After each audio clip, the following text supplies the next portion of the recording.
তাপে এখানে অপেক্ষা করেছিলেন, আমাদের আসার অপেক্ষায়। এজন্য আপনাদেরকে সকলকে ধন্যবাদ জানাচ্ছি।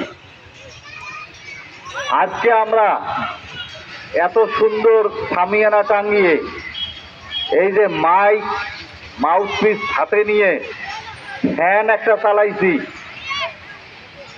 আরো ফ্যান আছে, এত শান্তিপূর্ণভাবে যে মিটিং করতেছি, একটু চিন্তা করে বলেন তো, সবাই একবারে বলবেন, 1 বছর আগে এই সুযোগটা ছিল?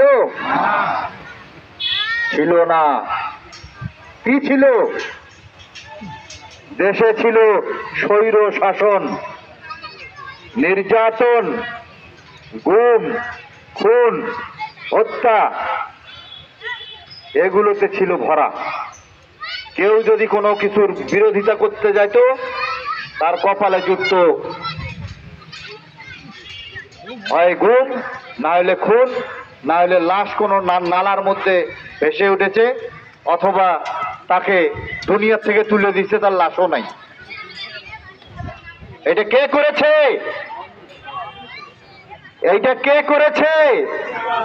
শেখ হাসিনা।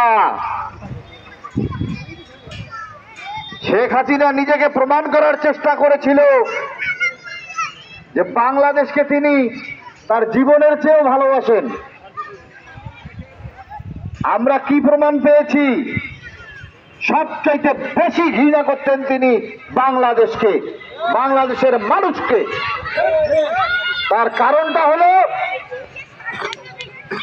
শেখ মুজিবুর রহমান যখন হত্যা হলো 15ই আগস্ট, তার লাশ যে জানাজা করবে, দাফন করবে, সেই আওয়ামী লীগের এত বড় বড় নেতা, এত জনপ্রিয়তা তাদের, সেই লাশ দাফন করার মতো লোক ছিল না।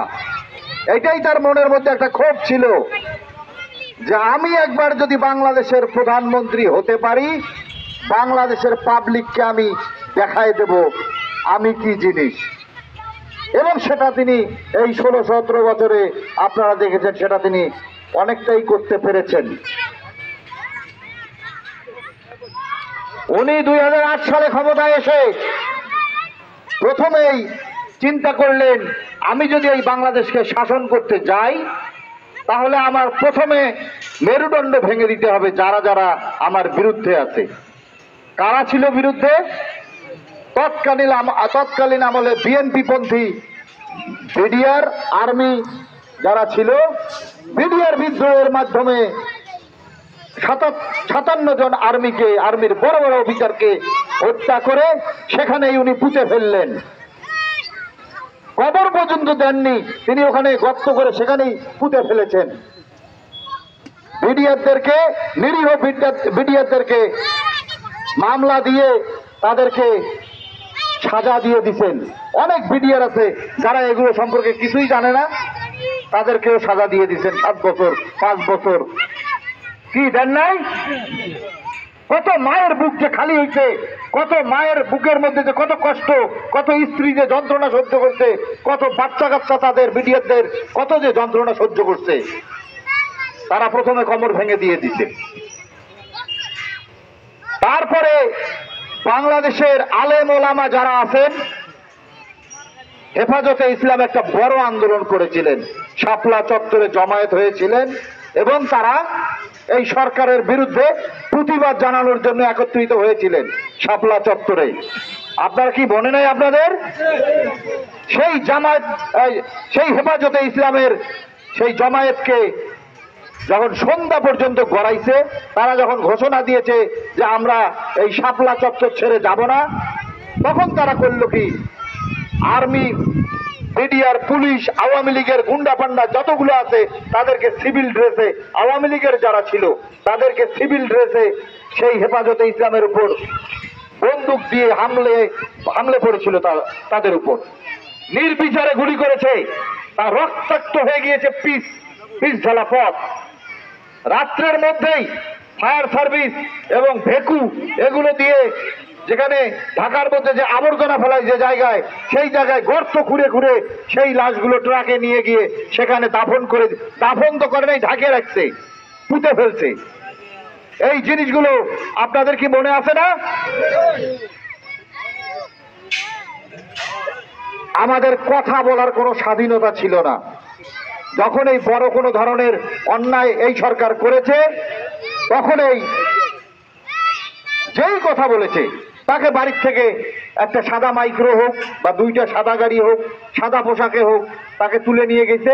কোথায় নিয়ে গেছে, মারছে না ফেলাই দিছে না পুঁতিয়ে রাখছে, কোনো খবর নাই, কোনো খবর ছিল না। মানুষের মধ্যে এমন একটা ভীতির সৃষ্টি করেছিল যে এই বুঝি আমি কথা বললে আমাকেও ধরে নিয়ে যাবে, এইরকম একটা অবস্থায় ছিল। আমরা ধান খেতে ঘুমাইছি, আমরা মানুষের বাড়ির পিছনে ঘুমাইছি, আমরা কিভাবে যে রাত কাটিয়েছি আমাদের এই বাংলাদেশের মানুষ, সেটা আপনারা সবাই ভালো করে জানেন।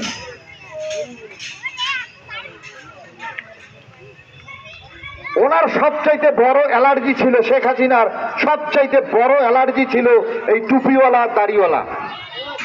টুপিওয়ালা দাড়িওয়ালাকে দেখলেই ওনার মাথা খারাপ হয়ে যাইত। এই যে আমাদের এই শেখ হাসিনা ক্ষমতায় আসার আগে আমাদের হুজুরেরা এই যে ওয়াজ করতেন, এই যে একটা জমির ধান কাটা হইতো, সেখানে রাত 12টা 1টা 2টা পর্যন্ত অনেক জায়গায় ওয়াজ হইতো, মহিলা পুরুষ সবাই আলাদা আলাদা ভাবে ওয়াজ শুনতেন। কিন্তু এই শেখ হাসিনা আসার পরে আমাদের এই ওয়াজ বন্ধ করে দিলেন। কি বন্ধ করেন নাই? যারা আওয়ামী লীগের ওলামা ছিল, যারা আওয়ামী লীগের বক্তা ছিল, তাদেরকে অনুমতি দিত তবু রাত 10টার মধ্যে শেষ করতে হবে। সরকারের বিরুদ্ধে কিছু বলা যাবে না, কোনো ওয়াজে সরকারের বিরুদ্ধে কিছু বলা যাবে না। কি ঠিক কিনা?